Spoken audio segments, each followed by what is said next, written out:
O Senhor esteja convosco. Ele está no meio de nós. Proclamação do Evangelho de Jesus Cristo segundo Lucas. Glória a vós, Senhor. Num sábado, Jesus estava passando através de plantações de trigo. Seus discípulos arrancavam e comiam as espigas, debulhando-as com as mãos. Então, alguns fariseus disseram: "Por que fazeis o que não é permitido em dia de sábado?" Jesus respondeu-lhes: "Acaso vós não lestes o que Davi e seus companheiros fizeram quando estavam sentindo fome? Davi entrou na casa de Deus, pegou dos pães oferecidos a Deus e os comeu, e ainda por cima os deu a seus companheiros. No entanto, só os sacerdotes podem comer desses pães." E Jesus acrescentou: "O Filho do Homem é Senhor também do sábado." Palavra da salvação. Glória a vós, Senhor.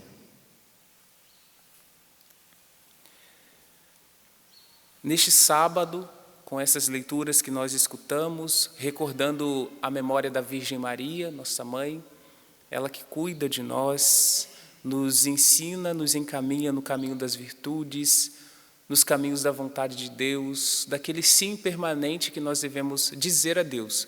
Não sim por um momento, para uma coisa.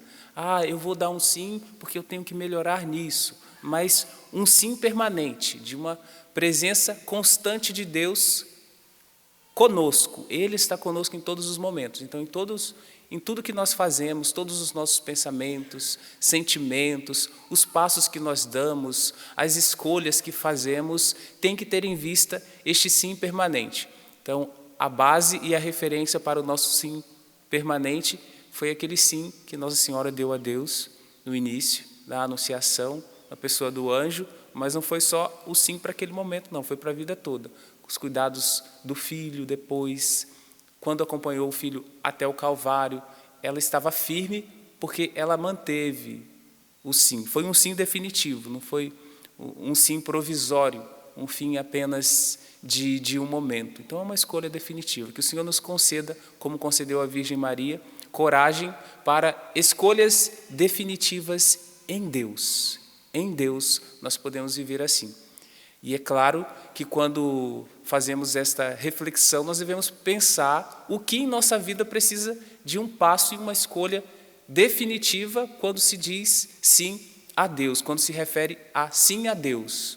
O que precisa ser abandonado para que estejamos mais em Deus? Ou o que precisa ser escolhido para que estejamos mais em Deus? Claro que quando eu falo do escolhido, você pode pensar em vida de oração, alguma coisa que você precisa incluir. Talvez você precisa crescer em alguma virtude, se tornar um homem mais virtuoso, uma mulher mais virtuosa. Então é algo que você tem a acrescentar. E é possível dar este sim a Deus neste dia para que você cresça na vontade dele. Na primeira leitura nós ouvimos esta primeira carta de São Paulo aos Coríntios. No versículo 7 ouvimos: "Com efeito, quem é que te faz melhor que os outros? Que tens que não tenhas recebido? Mas, se recebeste tudo o que tens, por que então te glorias como se não o tivesse recebido?" Se nós recebemos tudo de Deus, tudo que temos vem de Deus, tudo que somos vem de Deus, aquilo que nós somos, nossas qualidades vêm de Deus. Se tem alguns limites, eles serão trabalhados em Deus também, se Ele cuida de tudo, se Ele está conosco em todos os momentos. Então, existe algo mais justo do que reservar um tempo que o próprio Deus já nos concedeu para estarmos com Ele, para estarmos na presença dEle, para agradecer, porque, como afirma São Paulo, o que tens que não tenha recebido? A vida que você tem, você não recebeu? A família que porventura você tem, você não recebeu? Tudo que você tem, você recebeu de Deus. Então, o que tem de mais justo? Existe algo de mais justo do que nós procurarmos a presença dEle?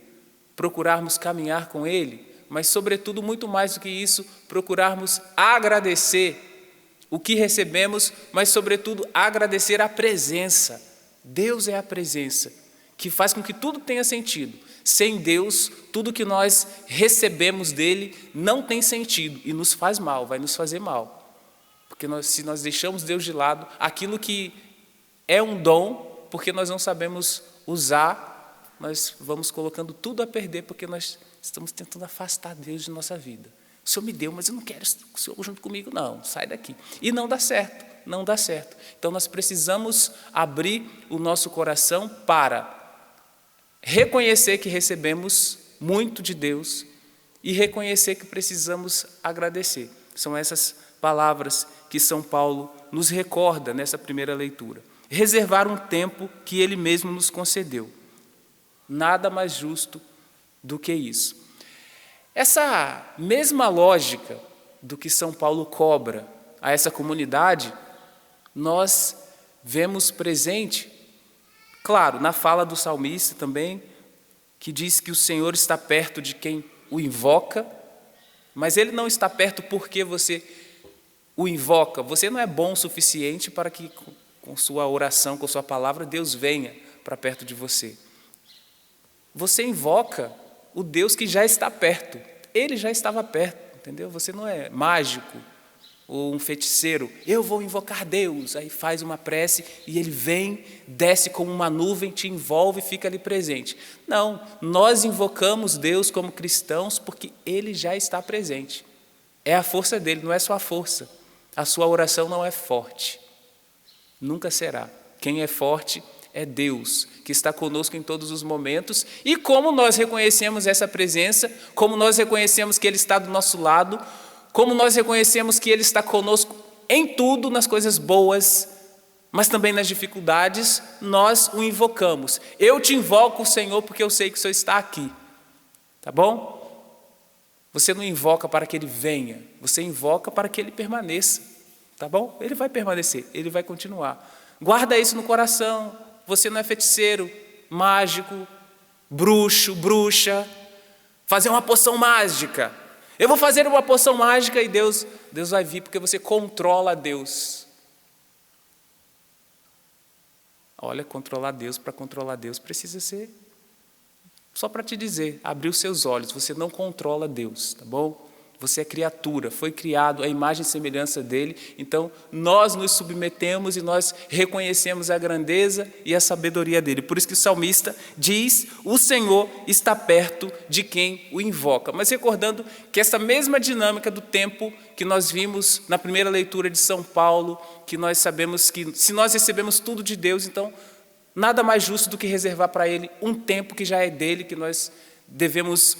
E reconhecendo, o Senhor está aqui, o Senhor me concedeu esse tempo, me concedeu dons, coisas maravilhosas, foi uma família boa. Então você reconhece essa mesma dinâmica, está na primeira leitura, nessa conversa de Jesus com os fariseus.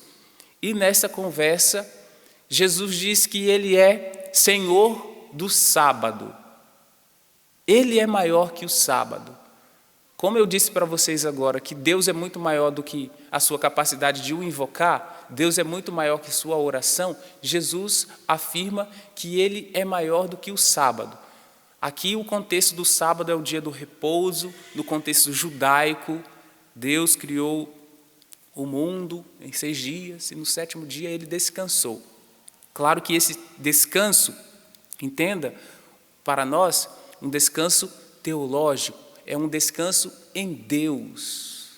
Deus viu que tudo era bom, que tudo era muito bom, que tudo era perfeito, e Ele teve aquele sentimento de plenitude, que tudo já estava planificado.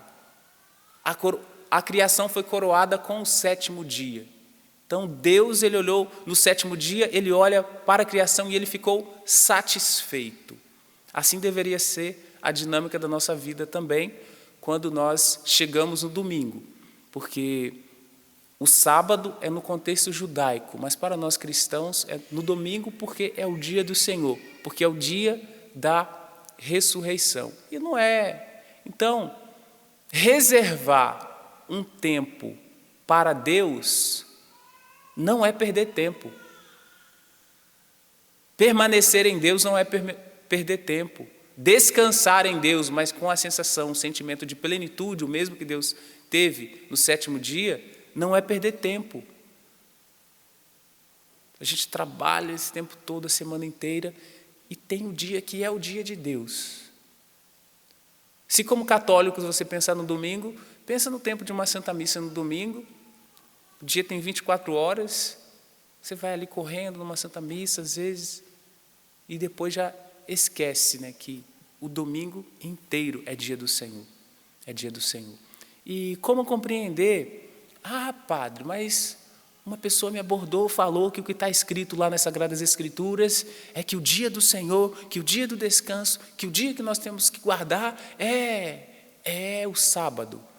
Se alguém falou isso para você como cristão, é porque não deixou a mentalidade judaica, é porque não avançou do Antigo Testamento para o Novo, porque não compreendeu a nova aliança.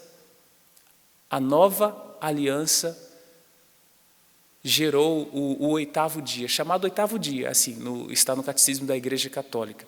O dia do descanso, o dia do Senhor, o dia que nós nos colocamos na presença dele é o domingo, porque a vida da igreja, a nossa vida como cristãos, novo povo de Deus, tem um desenvolvimento orgânico. Então nós não estamos parados no Antigo Testamento, apesar de que valorizamos o Antigo Testamento. Nós valorizamos os mandamentos, mas é claro que os mandamentos são trabalhados de acordo com a mentalidade católica, cristãos, por causa do desenvolvimento orgânico. O Cristo se encarnou, veio a este mundo, ofereceu a sua vida, sofreu a paixão, sofrimento, morte e ressuscitou no 3º dia. Ele ressuscitou no domingo. Então, domingo é o dia do Senhor, o novo povo de Deus. Quando nós estamos falando o sábado, nós estamos falando do povo judeu, o antigo povo de Deus, né? O povo de Deus, a primeira aliança, vamos dizer assim.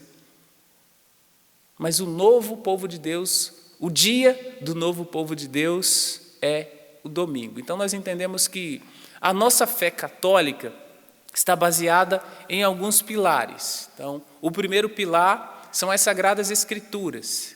O segundo pilar, a tradição.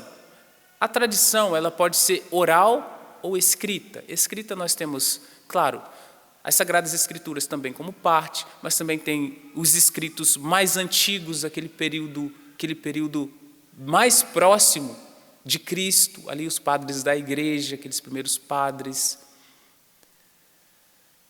Mas, como não tem a tradição apenas escrita, nós acreditamos e somos movidos também por aquilo que escutamos. Então sabemos que a partir da encarnação de Jesus, todo o movimento daquele período, existia algo típico da vida dos cristãos que eles viviam, mas que não foi escrito, que não precisava escrever.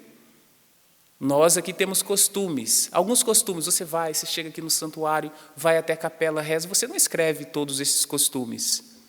Então, quando se fala da tradição oral, é aquilo que nós recebemos e nós temos a garantia de que foi um desenvolvimento organizado, orgânico, um foi passando para outro, como de pai para filho, que vai passando uma receita de família, uma receita familiar, que a mãe passa para a filha, que vai passar para a filha, que vai passando para outra filha, tal. Você diz que é uma receita da sua avó e tudo mais.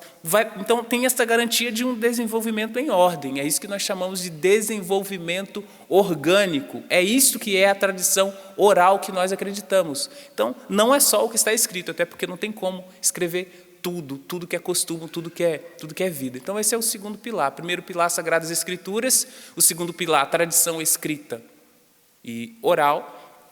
E o terceiro pilar, o magistério da igreja, aquilo que o magistério coloca como um dado de fé para nós.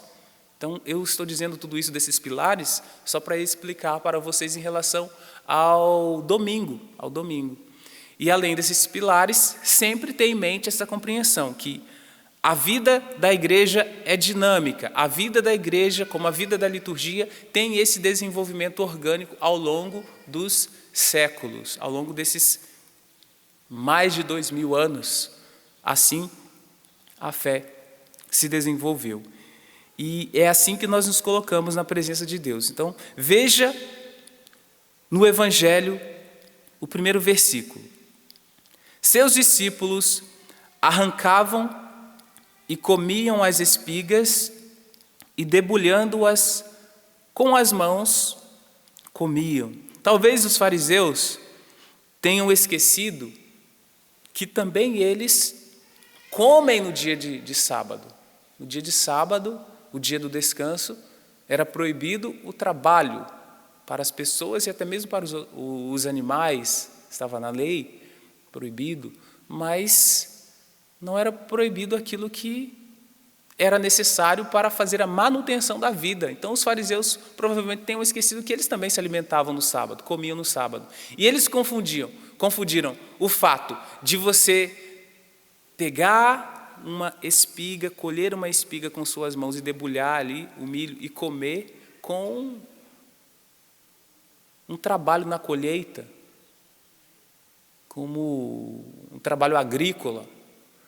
Veja, eles estão trabalhando no dia do sábado, mas não foi trabalhar, não estava colhendo, não estava enchendo caminhão, não tem caminhão na época, estava enchendo carroça de milho, não estava trabalhando, eles estavam se alimentando. Mas é típico de quem quer julgar, criar e gerar suas próprias interpretações. Aqui nós estamos falando dos fariseus, mas quantas vezes também nós, porque estamos presos na nossa capacidade de refletir, emburrecidos por aquilo que nós ficamos premeditados em acusar, em apontar o dedo. Então nós vamos inventando, nós não refletimos sobre nós mesmos, mas queremos apontar o erro do outro. Você está comendo no dia do sábado. Veja que tem uma confusão nesses fariseus. Essa capacidade de reflexão deles ficou diminuída porque eles queriam julgar os discípulos de Jesus, porque eles queriam julgar e condenar o próprio Jesus também. Então toma cuidado, que quando você fica entorpecido por seu desejo de acusar alguém ou alguma pessoa que você tem dificuldade, então pode ter certeza que você vai ficar cego. Então você vai acusar a pessoa daquilo que você faz. Eu vi, você comeu. Desse jeito. No versículo 5, e Jesus acrescentou: o Filho do Homem é Senhor também do sábado. Aqui, irmãos e irmãs, nós vemos que não se trata tanto, nas palavras de Jesus, não se trata de se dedicar ao sábado, mas se trata de se dedicar a Deus. Isso os fariseus não haviam compreendido. Eles ficaram na lei, nas proibições, não pode fazer isso, não pode fazer aquilo, mas o sentido do sábado, para nós o sentido do domingo, não é ficar apontando quem não está vivendo, quem não está fazendo, quem está fazendo coisas erradas, mas é reservar um tempo para Deus. Mais que isso, é reservar-se para Deus. Eu me reservo para Deus. Eu me guardo para Deus. Eu me ofereço a Deus no dia que é todo dele. Todos os dias são de Deus, né? Mas é o dia de refletir. Tudo que eu tenho eu recebi. É o dia de agradecer. É o dia de nos colocarmos na presença dele. Abrir o nosso coração para louvá-lo com aquilo que somos, com a nossa presença, com o nosso corpo. Então, fariseus não entenderam, fariseus não entenderão. Não se trata apenas de se dedicar a um dia, se trata de se dedicar a uma pessoa, se trata de se dedicar a Deus. Nós precisamos dedicar tempo a Deus, sempre, não apenas no sábado, não apenas no domingo. Faz uma comparação aí do tempo que você se dedica aos amigos, o tempo que você se dedica a assistir um vídeo no YouTube, o tempo que você se dedica a ver vídeos engraçados, ficar ali rindo, 2 horas rindo e tal. E aí vai depois o tempo que deveria ser dedicado a Deus, já é tão enfadonho e cansativo, já começa a abrir a boca, vai rezar o texto às 6 horas na Canção Nova, dorme, 6 da tarde. Mas aí, se for uma coisa engraçada, você fica lá até meia-noite, está lá. 1 hora, está lá, 2 horas, 3 horas. Nossa, passei a noite inteira vendo coisas engraçadas, de humor e tal. Mas dedicar-se a Deus está difícil, né? Por que será, né? Será que não é caminhos da tentação? Falta de empenho? Falta de desejo de reservar-se a Deus? Não se trata de se dedicar a um dia fariseu, se trata de se dedicar a Deus. Então, dediquemos o nosso tempo a uma palavra-chave.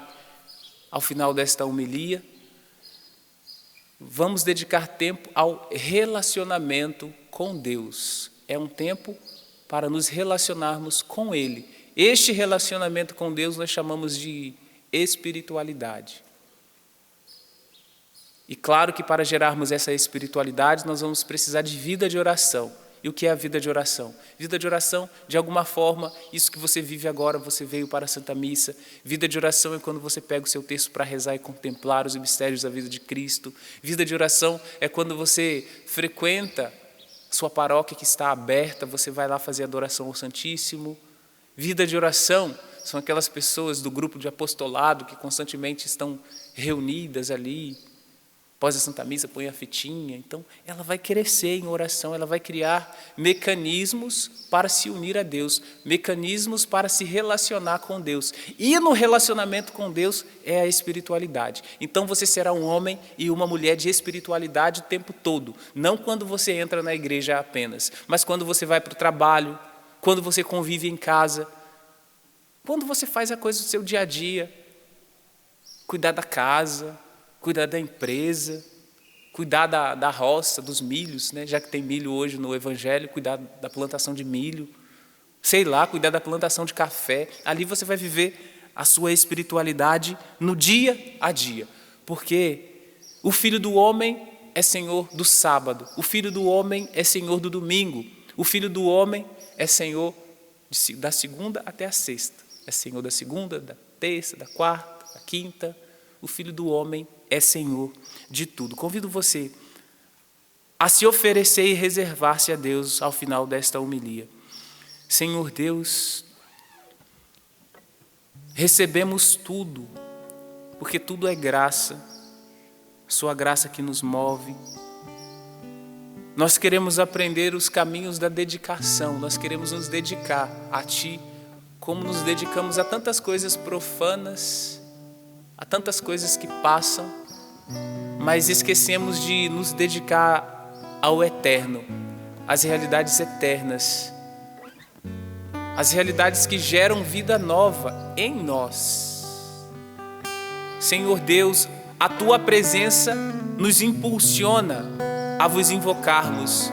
A Sua presença nos impulsiona à oração. Não é a nossa oração que traz a Sua presença, mas a nossa oração recorda a Sua presença constante e nos coloca em relacionamento, nos coloca em vida de oração, nos faz crescer na espiritualidade, nos faz crescer no desejo de ser muito mais seus, muito mais queremos permanecer, Senhor, na Sua presença. Ilumina a nossa inteligência para que não fiquemos emburrecidos no julgamento às pessoas, no julgamento aos irmãos, e nos perdemos tanto nos julgamentos que esquecemos de nos colocar na Sua presença, que nos esquecemos de rezar, nos esquecemos de adorar, nos esquecemos de procurar e ver a Sua presença nas Sagradas Escrituras, na Sua palavra, na palavra de Deus, na palavra que nos salva, na palavra que nos direciona, na palavra que nos constrói. Ilumina-nos, Senhor, com Sua graça. Ilumina-nos, Senhor, com o Teu Espírito. Ilumina-nos, Senhor. Sua presença nos restaura. Vem, Senhor Deus, com Tua graça. Vem, Senhor Deus, envolvendo todos os corações, para que tenhamos coragem. Tenha coragem. Coragem de saber que se dedicar a Deus não é perder tempo.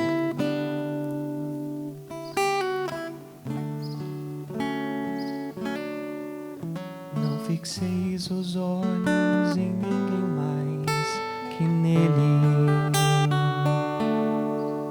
Não fixeis os olhos em ninguém mais que nele. Não fixeis os olhos em ninguém mais. Não fixeis os olhos em ninguém mais. Não fixeis os olhos em ninguém